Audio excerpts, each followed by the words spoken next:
Picture this, it's 1950. Your grandfather just graduated high school, got a job at the local factory, and within 2 years he's bought a house, a car, married your grandmother, and they're planning to start a family. All on one income. No college degree required. Now picture yourself today. You probably have a college degree, maybe even a master's. You work full-time, possibly even a side hustle. And you're probably living with roommates, struggling to save for a down payment on a house, and wondering if you'll ever achieve what your grandparents called normal life. So what changed?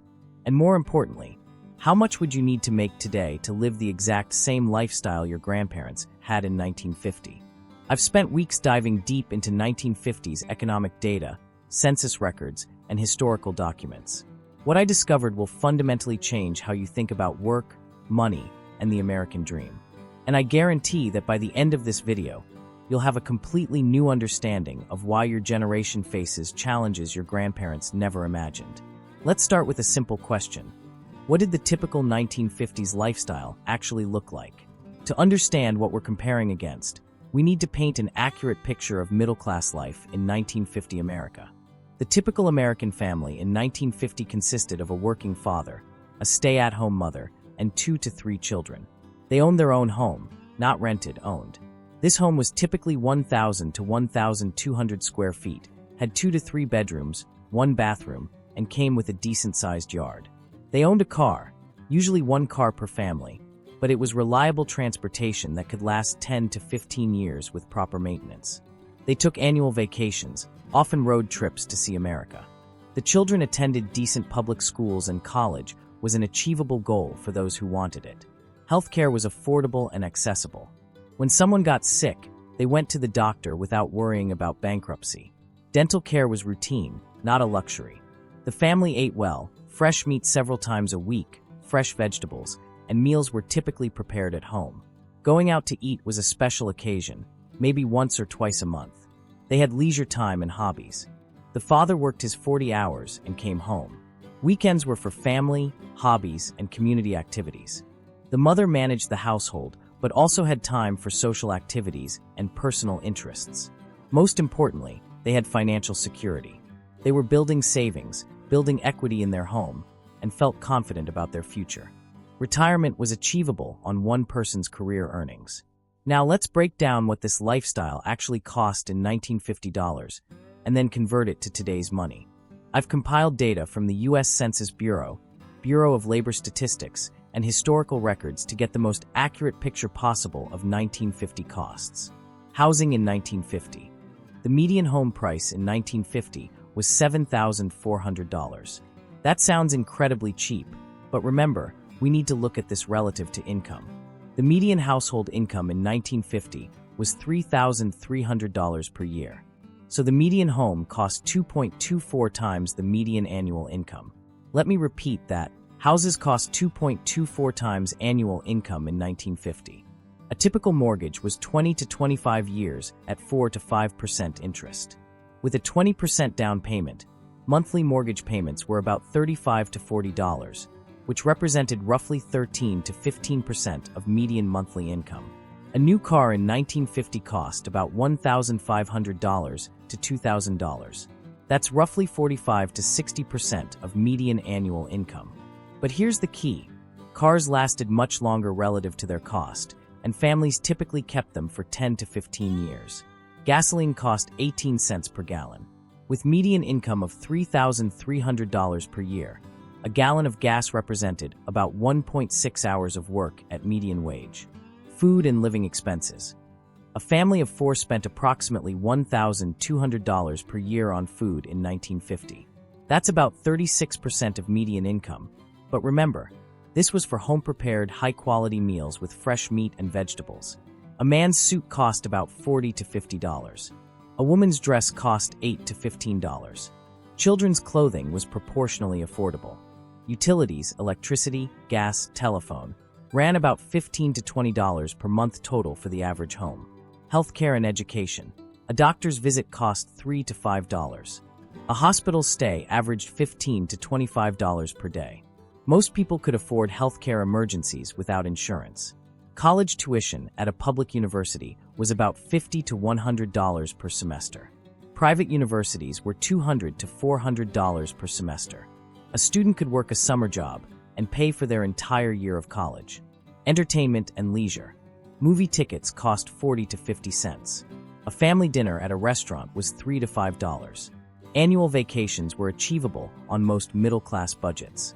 Now let's add this all up and see what it means in today's dollars. When we convert these 1950 costs to 2024 purchasing power, the results are staggering. But first, we need to understand inflation. $1 in 1950 equals approximately $12.50 in 2024 dollars. However, this is where things get complicated because different categories of goods have inflated at very different rates. That $7,400 house from 1950? In pure inflation terms, it should cost about $92,500 today. But the median home price today is $420,000. That's 4.5 times what inflation alone would predict. More importantly, remember that homes cost 2.24 times median annual income in 1950. Today's median household income is about $70,000. If housing costs scaled the same way today, the median home would cost $157,000, not $420,000. This means housing is 2.7 times more expensive relative to income than it was in 1950. That $1,500 to $2,000 car from 1950 should cost $18,750 to $25,000 today, based on inflation. And indeed, you can buy a decent new car for that amount. Transportation costs have actually stayed relatively in line with inflation. However, gasoline tells a different story. At 18 cents per gallon in 1950, gas should cost $2.25 per gallon today. With current gas prices around $3.50-4.00, transportation fuel is about 50% more expensive than the 1950 ratio would suggest. This is where it gets interesting. That $1,200 annual food budget should be about $15,000 today. For a family of 4 spending $15,000 annually on food, that's $1,250 per month, or about $300 per week. That's actually achievable if you cook at home like families did in 1950. The problem is, most families today spend far more on food because of lifestyle changes, more restaurant meals, processed foods, and convenience items that didn't exist in 1950. Healthcare shock. Remember that $3 to $5 doctor visit? That should cost $37 to $62 today. The average doctor visit now costs $200 to $300. Healthcare is roughly 5 to 6 times more expensive relative to inflation than it was in 1950. College tuition has increased even more dramatically. That $50 to $100 semester should cost $625 to $1,250 today. Instead, public university tuition averages $10,000 to $15,000 per semester, roughly 12 to 15 times higher than inflation would predict. The bottom line, when we add up all the costs of 1950's middle-class lifestyle and adjust for inflation, a family would need approximately $75,000 to $85,000 per year in today's money to live exactly as middle-class families lived in 1950. But wait, that's not the whole story. Because of how housing, healthcare, and education have outpaced general inflation, the real number is much higher. Here's where the math becomes truly eye-opening. To live the exact lifestyle that was normal for a median income family in 1950, you would need to earn approximately $180,000 to $200,000 per year in today's money. Let me break this down step by step. To buy a home that represents the same quality and relative size as 1950's median homes, you need a house that costs 2.24 times your annual income. With median homes at $420,000, you'd need to earn $187,500 per year to achieve the same housing-to-income ratio that was normal in 1950. But let's be conservative and say you find a decent family home for $350,000. You'd still need to earn $156,000 per year to match 1950's housing affordability. Remember, this was all achieved on one income in 1950. The father worked, the mother managed the home and family. To replicate this lifestyle today, one person needs to earn enough to pay the mortgage, about $2,000 to $2,500 per month for a $350,000 home, support a stay-at-home spouse, Raise 2 to 3 children without childcare costs. Afford healthcare for the entire family. Save for retirement on one income.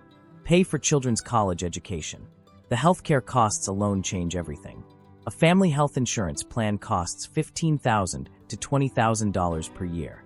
In 1950, families spent maybe $200 to $300 per year on healthcare, about $2,500 to $3,750 in today's dollars. College costs require setting aside $25,000 to $30,000 per year per child if you want them to graduate debt-free like students could in 1950. 1950s families typically saved 10 to 15% of their income while maintaining their lifestyle. To do this today while supporting a family on one income, you need significant earning power. We haven't even discussed the quality differences. 1950s families had a larger living spaces relative to family size, better work-life balance, a less financial stress, more community connection, a greater economic security. To replicate this quality of life, not just the raw numbers, requires earning even more. The regional reality. These numbers vary dramatically by location. In high-cost areas like California, New York, or Washington, D.C., you might need $250,000 to $300,000 per year to live like a 1950s middle-class family. In lower-cost areas, you might be able to achieve it with $120,000 to $150,000 per year. But even that represents the top 15 to 20% of earners today. So how did we get here? How did a lifestyle that was normal for median-income families become accessible only to high earners? The housing crisis. Several factors converged to make housing unaffordable. First, zoning laws and regulations made it much harder to build affordable housing. The same type of modest homes built in 1950s neighborhoods are now illegal to build in many areas. Second, housing became an investment vehicle rather than just shelter. When people began viewing homes primarily as investments, prices increased beyond their value as places to live. Third, two-income households became normal, which increased families' buying power, but also drove up housing demand and prices. Sellers could charge more because buyers had more household income. Fourth, interest rates and lending practices changed. While interest rates are currently low, lending requirements and down payment expectations have made homeownership less accessible to young families. Healthcare costs have increased far beyond general inflation for several reasons. Administrative complexity increased costs without improving care. The bureaucracy of modern healthcare adds enormous expense. Technological advances, while beneficial, are expensive. Medical procedures that didn't exist in 1950 are now standard but costly. The insurance system changed how people interact with healthcare costs. When patients don't directly pay, price sensitivity decreases, allowing costs to rise. Prescription drugs became a major expense that barely existed in 1950. College costs exploded for multiple reasons. Easy access to student loans allowed universities to raise prices without losing students. When students can borrow unlimited amounts, schools can charge unlimited amounts. Universities expanded beyond education into entertainment, luxury amenities, and administrative bloat. Modern universities are dramatically different from the focused institutions of 1950. The job market began requiring degrees for positions that previously didn't need them, creating artificial demand for higher education. While costs increased, wages didn't keep pace. Productivity gains went primarily to shareholders and executives rather than workers. In 1950, productivity gains were shared more evenly. Union membership declined from about 35% of workers in 1950 to about 10% today, reducing workers' bargaining power. Globalization put downward pressure on wages as companies could move production to lower-cost countries. Technology eliminated many middle-paying jobs while creating both high-paying and low-paying positions, but fewer middle-paying opportunities. Perhaps most importantly, the economy adjusted to expect two incomes per household. This created what economists call the two-income trap. Families needed two incomes to afford what one income could buy in 1950, but this made them more vulnerable to economic disruption. Childcare costs emerged as a major expense that didn't exist when one parent stayed home. Work-life balance deteriorated as families struggled to manage careers and household responsibilities without a dedicated homemaker. Capítulo 6. O que isso significa para você? So what does all this mean for your life and your financial goals? If you're struggling to achieve what your grandparents considered a normal lifestyle, you're not lazy, entitled, or financially irresponsible. The economic structure has fundamentally changed, and the lifestyle that was accessible to median earners now requires high-income earning power. The traditional American dream of homeownership, stay-at-home parenting, and economic security on one modest income is now a luxury lifestyle accessible primarily to high earners. This doesn't mean it's impossible, but it does mean it requires different strategies than previous generations used. Since the traditional path has become so expensive, many people are finding success through alternative approaches. Some are choosing different geographic locations where the 1950s lifestyle is more achievable. Others are prioritizing different aspects of the lifestyle, perhaps renting instead of buying, or having smaller families, or pursuing different career paths. Many are finding ways to increase income through entrepreneurship, skill development, or strategic career choices. This isn't just a personal finance issue, it's a structural economic issue. When the lifestyle that was normal for median earners becomes accessible only to high earners, it affects social mobility and equality of opportunity, family formation and demographics, community stability and social cohesion, political stability and social trust. Fifth, plan strategically. If you want to achieve something close to the 1950s lifestyle, you need to approach it strategically.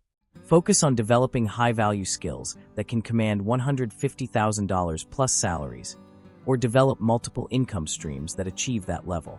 Consider geographic arbitrage, earning high-cost area wages while living in lower-cost areas. Prioritize the aspects of the lifestyle that matter most to you rather than trying to replicate everything exactly. Build financial literacy and investment knowledge to make your money work harder. Consider alternative family structures and financial arrangements that work for modern reality. Your grandparents could build wealth through simple saving and homeownership. Today's reality often requires more sophisticated financial strategies. Understanding investment markets, building multiple income streams, developing location-independent skills, creating businesses that can scale beyond trading time for money. Here's what I want you to take away from this analysis. You know exactly what you're working toward.